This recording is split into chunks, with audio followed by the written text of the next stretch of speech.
জয় হিন্দ। এনাকে দেখুন, ইনি হচ্ছেন অশ্বিনী উপাধ্যায়, আমাদের ভারতবর্ষের সুপ্রিম কোর্টের ইনি একজন মান্য উকিল। এনাকে ভারতবর্ষের PIL ম্যানও বলা হয়। झूठी शिकायत, झूठी FIR और झूठी गवाही रोकने के लिए मैंने माननीय सुप्रीम कोर्ट में PIL फाइल किया है। केंद्र सरकार के अलावा सभी राज्य सरकारों को इसमें पार्टी बनाया है और माननीय सुप्रीम कोर्ट से मांग किया है कि सबसे पहले जब भी कोई शिकायत करता है तो उससे अंडरटेकिंग लिया जाए।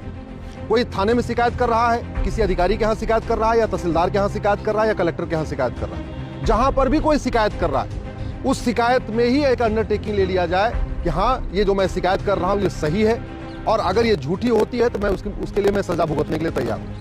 जो BNS है, नई भारतीय न्याय संहिता है, उसमें झूठी शिकायत भी अपराध है, झूठी गवाही भी अपराध है, झूठा सबूत देना भी अपराध है, झूठा एफिडेविट फाइल करना भी अपराध है। लेकिन इसके बावजूद झूठ पे कोई कमी नहीं आ रही है। वो इसलिए कमी नहीं आ रही है कि लोगों को पता ही नहीं है कि झूठी शिकायत करना, झूठी गवाही देना, झूठा हलफनामा दाखिल करना, झूठा एविडेंस देना, ये भी कोई अपराध है। तो पहली मेरी मांग ये है कि सबसे अंडरटेकिंग लिया जाए। ইনি অগুনতি পাবলিক ইন্টারেস্টের বিষয়ে PIL করেছেন সুপ্রিম কোর্টে।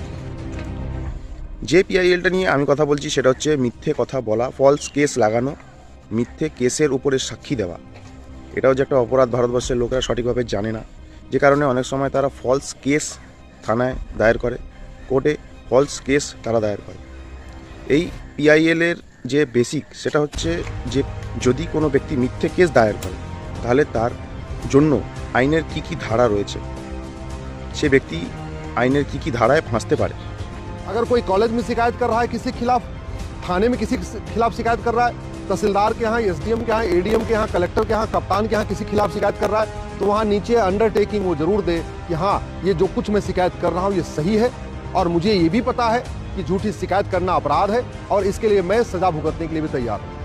ऐसे ही जब लोग गवाही देने आते हैं उसमें भी उनसे अंडरटेकिंग लिया जाए कि मुझे पता है कि झूठी गवाही अपराध है, और अगर मेरी गवाही झूठी होती है तो मैं सजा भुगतने के लिए तैयार हूँ। ऐसे ही जब लोग कोई हलफनामा दाखिल करते हैं या एविडेंस दाखिल करते हैं, सबूत देते हैं, उनसे भी अंडरटेकिंग लिया जाए कि मुझे पता है कि जो कुछ मैं सबूत दे रहा हूँ, जो मैं हलफनामा दाखिल कर रहा हूँ बिल्कुल सही है, और इसके लिए मैं सजा भुगतने के लिए तैयार हूँ। এনার কথাগুলো যদি মন দিয়ে শোনা যায় তাহলে বোঝা যায় যে এখনও আমাদের ভারতবর্ষে অনেক আইনি সমাধান আছে যেগুলোর প্রয়োজন। জয় হিন্দ, জয় ভারত।